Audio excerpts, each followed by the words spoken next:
Audi has extended its Sportback franchise into the SUV sector with this compact, stylised Q3 Sportback model. It's aimed most precisely at BMW's similarly sized X2, but potential buyers will also be looking at upper-spec versions of premium small crossovers like the Range Rover Evoque, the Mercedes GLA and the Lexus UX. There's mild hybrid electrification, trendy media connectivity and a cool Audi cabin. Just as you'd want.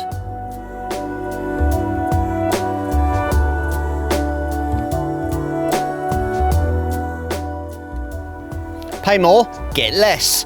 Coupe models have always unblushingly offered this curious proposition, and this one continues the tradition.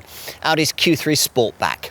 This, as you can see, is one of those coupe-style compact SUV models, a sub-niche of the market already populated by cars like BMW's X2.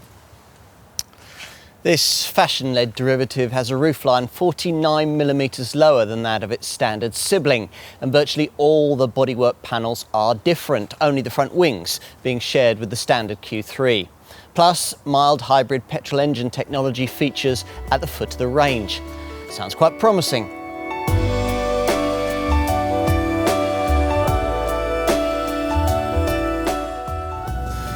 The range kicks off with a 150 PS 35 TFSI 1.5 litre petrol engine using Audi's latest 12-volt mild hybrid technology and S-tronic auto transmission. This unit is aided by cylinder-on-demand tech, which, at low and medium loads, deactivates the second and third cylinders to reduce fuel consumption.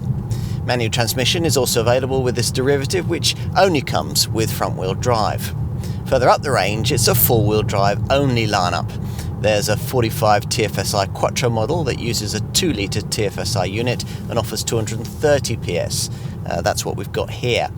While if you want a diesel, there's the usual 150 PS 2-litre TDI engine in the 35 TDI Quattro. Audi has tried to make this Sportback variant a little more dynamic to drive than the ordinary Q3. Sport settings for the front McPherson strut and full-link rear suspension setup are standard across the range in the UK and strike an impressive balance between absorbency and assured handling. For the four-wheel drive models, an electronically controlled multi-plate clutch on the rear axle can begin sending a proportion of the torque from the front to the rear axle right from the point of turn into a bend. Combined with torque vectoring, this makes this Audi an impressively rapid point-to-point compact SUV.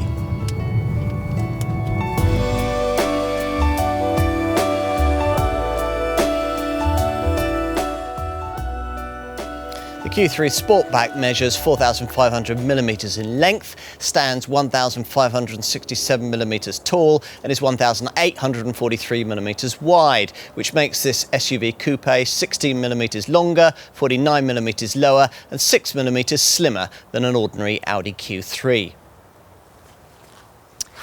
The wheelbase is exactly the same with both model variants, but this Sportback model's lower roof curvature and elegant shoulder line makes it look a slightly bigger car.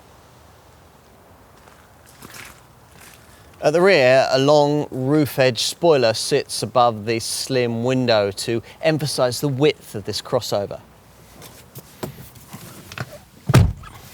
Inside, it's pretty much as in any other Q3. The focal point is a reductive two-level instrument panel incorporating the brand's 10.1-inch high-resolution MMI touch display, giving access to the top-of-the-range MMI Navigation Plus system.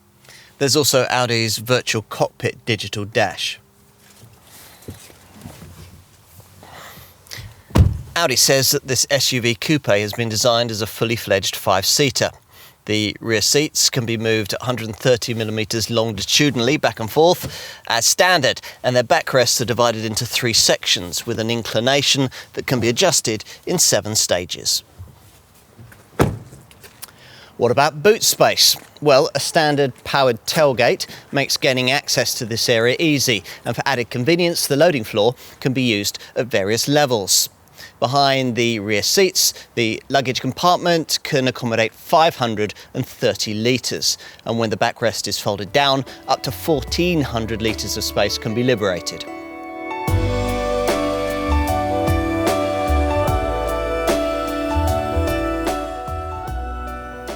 Q3 Sportback prices sit at just about £1,600 above those of an ordinary Q3, primarily pitched in the £32,500 to £45,000 bracket. There are Sport, S-Line and Vorsprung trim levels in the mainstream lineup. For that kind of money, you'll expect cutting-edge media connectivity, and you'll get it.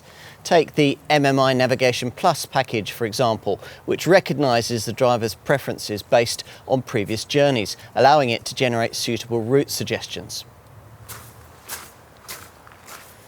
Buyers get a 3-year subscription to the usual Audi Connect media package, which uses the superfast LTE advanced standard and provides services like high-resolution satellite images of Google Earth, a traffic information online system and a point-of-interest search function. Hybrid radio is also included in the specification. Depending on a station's signal strength, it automatically switches between FM, DAB and the online stream to ensure optimum reception at all times. This Q3 is near the top of its class when it comes to camera assist systems too. Audi's side assist, blind spot monitoring and a lane departure warning function both figure here. Plus, Audi's pre-sense front autonomous braking system is also included. To suit the mood of the moment, there's a bit of autonomous driving tech too, courtesy of the optional adaptive cruise assist, which works with the S-tronic auto transmission and incorporates the functions of adaptive speed assist, traffic jam assist and active lane assist.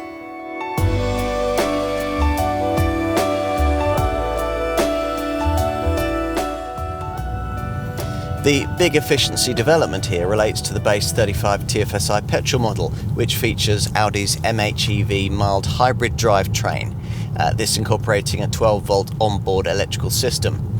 This reduces fuel consumption by recovering up to 12 kilowatts of power during deceleration via its BAS belt alternator starter and feeding this into a compact lithium-ion battery.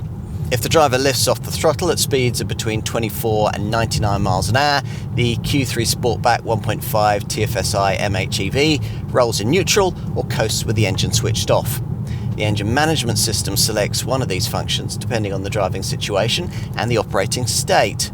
As soon as the driver accelerates, the belt alternator starter restarts the 1.5 TFSI unit quickly and smoothly. When accelerating from low speeds, it supports the driver and the stop-start range begins as low as 13 miles an hour. All of that should deliver diesel-like fuel consumption, but don't expect this from the other petrol unit, the 2-litre power plant in the 45 TFSI Quattro variant that we're trying here. This manages up to 32.1 miles to the gallon on the WLTP combined cycle and 171 grams per kilometre of NEDC rated CO2, which compares to 41.5 miles to the gallon and 132 grams per kilometre for the 35 TFSI mild hybrid petrol derivative, and 42.2 miles to the gallon and 146 grams per kilometre for the 35 TDI diesel Quattro. Depreciation figures for the Q3 Sportback range should be as strong as they usually are on Audi models. It's a little disappointing though that the brand sticks to its usual 60,000 mile limit on the 3-year warranty. Optional extra cost packages can extend the cover to either 4 or 5 years, and prepaid servicing packages are also available.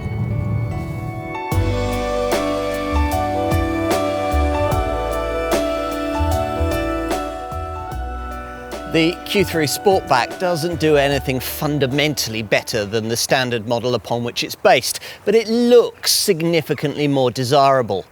Enough to justify its price premium? We think most potential buyers will think so.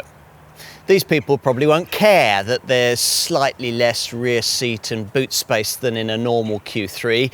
They may not even be bothered that, in truth, this Audi isn't quite as good to drive as rival BMW X2 and Range Rover Evoque models. What's important is that this car comes with an added dose of that cool charisma that Ingolstadt does so well.